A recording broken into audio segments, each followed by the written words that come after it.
پہلے آیت کریمہ کے اندر یہ بات بیان کی گئی کہ اللہ تبارک و تعالیٰ نے انسان کو جب وہ کچھ نہ تھا تو اللہ تبارک و تعالیٰ نے اسے زندگی عطا فرمائی، پھر موت کا مزہ چکھائے گا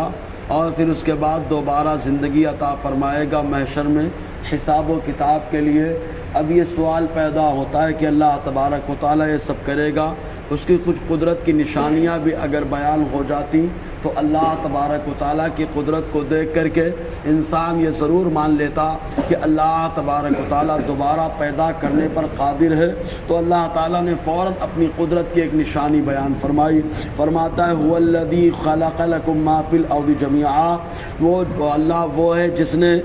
زمین میں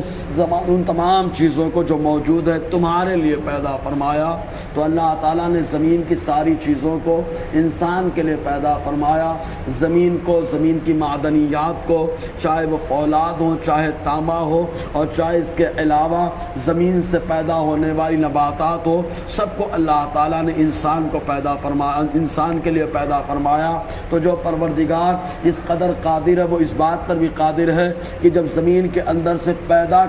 پودے کو جان عطا فرما رہا ہے، پودے کو جنم دے رہا ہے، تو پروردگار عالم اس بات پر قادر ہے کہ انسان کو دوبارہ مرنے کے بعد زندہ فرمائے۔ مزید یہ کہ اب اس سے یہ بات معلوم ہے ساری چیزوں کو جو زمین پر موجود ہیں اللہ تعالیٰ نے انسان کے لیے بنایا، تو جب تک ان تمام چیز کے خلاف احادیث یا قرآن میں ممانعت نہ آئے تو ان چیزوں کا استعمال کرنا حلال ہوگا۔ یہی وجہ ہے کہ فقہاء کرام نے ایک اصول بیان فرمایا، اصول یہ بتایا اصل الاشیاء الاباحہ،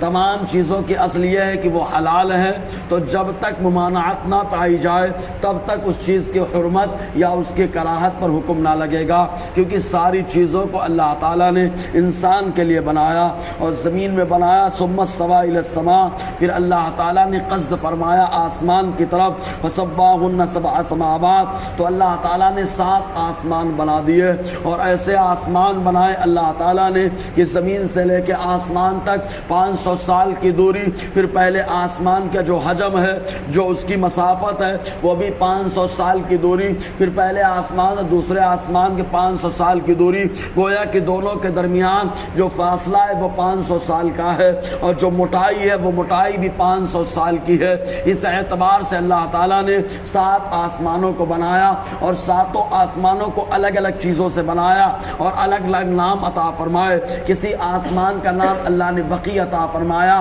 کسی کا ارفلون عطا فرمایا، کسی کا نام قیدوم عطا فرمایا، کسی کا نام عروبہ عطا فرمایا، کسی کا نام اللہ نے ببقا عطا فرمایا، کسی کا نام وفنا عطا فرمایا۔ اس طریقے سے 7 آسمان کے الگ الگ نام بارگاہ خداوندی سے ملے ہیں، اور الگ الگ چیزوں سے اللہ تعالیٰ نے بنایا۔ کسی کو سرخ یاقوت سے بنایا ہے، تو کسی کو چاندی سے